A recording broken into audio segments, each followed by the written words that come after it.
Hey everybody, this is Jason DiLorenzo with Doctors Without Quarters and PSLF Jobs. I just attended a National Student Financial Aid webinar, which would bore most of you, but for some reason it keeps me going. So I've got some answers to previously unanswered questions regarding the CARES Act and repayment on federal student loans that I thought you guys would find helpful.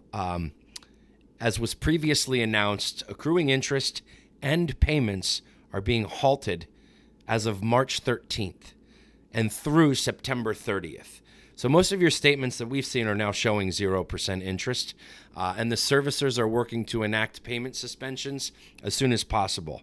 Now, a lot of you have made payments since March 13th through ACH or automatic debits. It was confirmed today that any automatic payment that was made after March 13th will be refunded if you contact your loan servicer for a refund.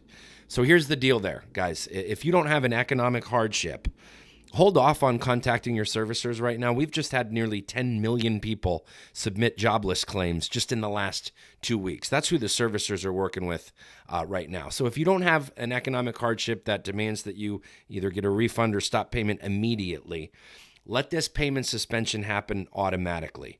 If you end up making any payments that compromise loan forgiveness, like public service loan forgiveness, make a note and just submit a refund request in a month or two, or when the smoke clears from this, hopefully sooner than later.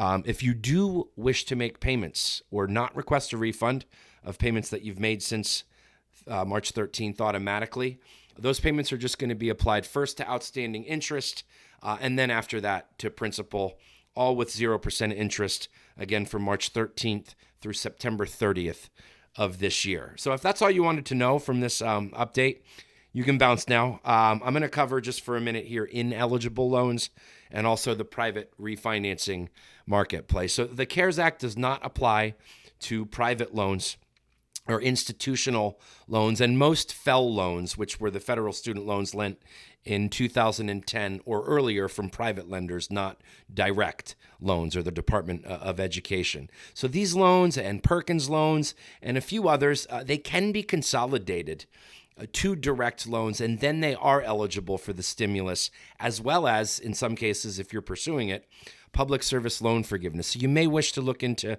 consolidating loans that aren't eligible for the stimulus or forgiveness that would be if you did a consolidation.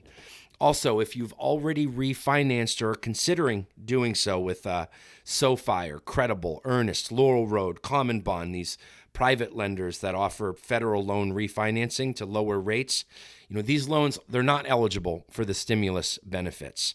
The good news is you've got a lower rate on them, or you're eligible for a lower rate. And in fact, right now, the opportunity to get your rate low is the best I've seen since I've been in this business. So, we're seeing our lending partners offering 5-year fixed terms at under 3% in some cases. So if you want to explore the refinancing marketplace, let us know. The rates are as low as I've ever seen. So that's all I have for you guys now. I'll continue to provide updates as the marketplace continues to evolve. And in the interim, stay healthy and sane in isolation for many of us out there. And till debt do us part.